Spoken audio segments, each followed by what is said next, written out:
السلام علیکم ناظرین، آج کی کہانی کا عنوان ہے اجنبی مہمان۔ یہ چند ماہ پہلے کا واقعہ ہے، مگر میرے لیے انتہائی یادگار بن گیا ہے، کیونکہ یہ نہ صرف یادگار ہے بلکہ خاصا پر اسرار اور دلچسپ بھی ہے۔ میرے BA کے امتحان ہونے والے تھے، مگر ان سے کچھ ہی دن پہلے اچانک میری طبیعت خراب ہو گئی۔ کئی روز تک بستر سے ہلا جلا بھی نہ کیا۔ نکات اس قدر تھی کہ بستر سے اٹھتی تو سر چکرانے لگتا اور مجبوراً مجھے دوبارہ لیٹ جانا پڑتا۔ اس سب میں پڑھائی بھی ڈسٹرب ہو کر رہ گئی تھی۔ ڈاکٹر کی ہدایت پر مسلسل کئی روز دوا کھانے کے بعد کچھ افاقہ ہوا۔ اسی دوران میرا 1 ہفتہ ضائع ہو گیا تھا اور کمزوری الگ محسوس ہو رہی تھی۔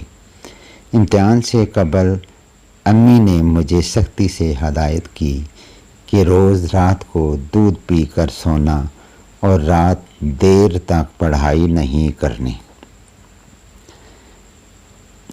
جو تیاری کرنی ہے وہ صبح اٹھ کر لینا۔ امی روز رات کو دودھ ابالنے کے بعد دودھ والی گڑوی میرے کمرے میں ہی رکھ دیتی تھی تاکہ ذرا ٹھنڈا ہونے پر میں اس میں سے 1 گلاس نکال کر پی لوں اور باقی دودھ فریج میں رکھ دوں۔ چنانچہ میں ایسا ہی کرتی۔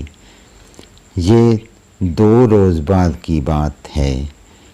میں پڑھائی ختم کرنے کے بعد اٹھی، دودھ والی گڑوی سے دودھ نکال کر گلاس میں ڈالا اور خود پینے کے بعد یہ سوچ کر لیٹ گئی کہ ابھی دودھ گرم ہے،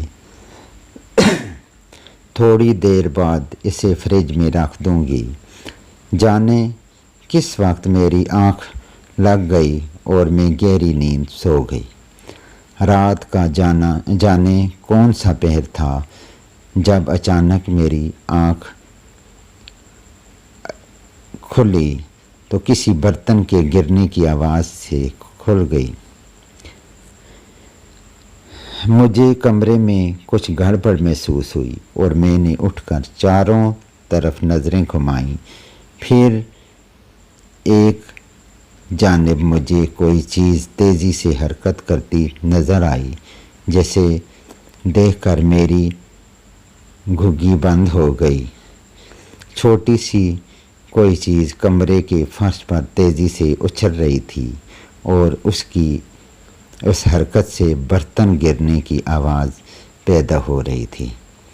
اب میری نظریں نیم اندھیرے میں کچھ حد تک دیکھنے کے قابل ہو گئی تھیں۔ اب جو میں نے غور سے دیکھا تو معلوم ہوا کہ کوئی سیاہ رنگ کی چیز دودھ والی گڑوی کو لے کر اوپر نیچے ایسے اچھل رہی ہے جیسے کوئی گیند ہو، اور اسی سے وہ برتن گرنے جیسی آواز پیدا ہو رہی تھی۔ مگر ابھی تک میں یہ بات سمجھ نہیں سکی تھی کہ آخر وہ کیا چیز ہے۔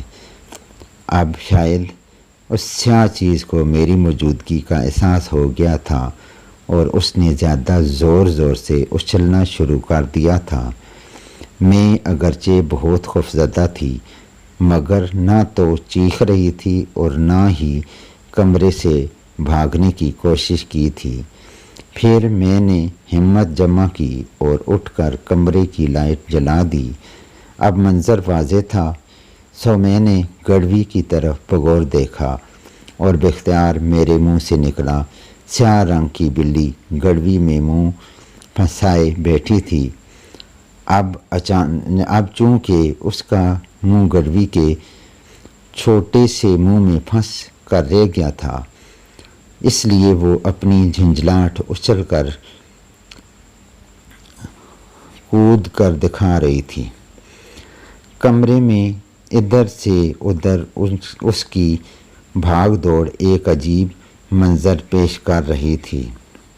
اور مجھے سمجھ نہیں آ رہی تھی کہ میں کیا کروں، بلی کی کوئی مدد کروں یا اسے پکڑوں۔ کچھ سمجھ نہیں آ رہی تھی۔ بلی اس قدر اشتعال میں تھی کہ اسے پکڑنا بھی ممکن نہ تھا۔ اس دوران میرے کمرے سے آواز سن کر امی اور بھائی بھی آ گئے۔ اب سب کے سامنے وہی منظر تھا جسے میں کئی منٹ سے دیکھ رہی تھی۔ کسی کو بھی میری طرح اس صورتحال کا حل سمجھ نہیں آ رہا تھا۔ پھر قدرت نے خود ہی اس کا حل نکال دیا۔ بھاگتی ہوئی بلی اچانک دیوار سے ٹکرائی اور پھر اس نے زور سے اپنے سر کو جھٹکا دیا۔ تبھی اس کا سر گڑوی سے نکل آیا۔ کچھ دیر کے لیے بلیک ٹھٹکی جیسے وہ بھی منظر دیکھ کر حیران ہوئی ہو، اور پھر اس نے ہم سب کو حیران کرتے ہوئے کمرے میں لگے کولر کی طرف دوڑ لگا دی، مگر جلد بازی میں وہ کولر کے اوپر لگے ہارڈ بورڈ میں الجھ گئی اور اسے دوبارہ واپس آنا پڑا۔ اب اس کے تیور اور خطرناک تھے۔ وہ غراتی ہوئی ادھر ادھر بھاگ رہی تھی اور اسے راستہ نہیں مل رہا تھا۔ پھر وہ میرے کمرے سے باہر نکلی اور ٹی وی لانچ کی طرف دوڑی۔ اب بھائی نے آگے بڑھ کر ٹی وی لانچ سے باہر جانے والا دروازہ کھول دیا۔ بلی فوراً اس کی طرف آئی اور باہر نکل گئی۔ یوں یہ معاملہ ختم ہو گیا۔ اب اس بات پر غور شروع ہوا کہ بلی کے ساتھ کیا اور کیسے ہوا۔ سب کی مشترکہ تفتیش سے یہ بات سامنے آئی کہ رات کسی وقت بلی کولر کے راستے سے کمرے میں آئی تھی اور اس نے دودھ کی خوشبو سے مجبور ہو کر گڑوی کے اندر پڑا ہوا تھوڑا سا دودھ پینے کے لیے اپنا منہ اندر تک گھسیٹ دیا تھا۔ بس پھر اس کے ساتھ وہی ہوا جو اوپر بیان کر چکے ہوں۔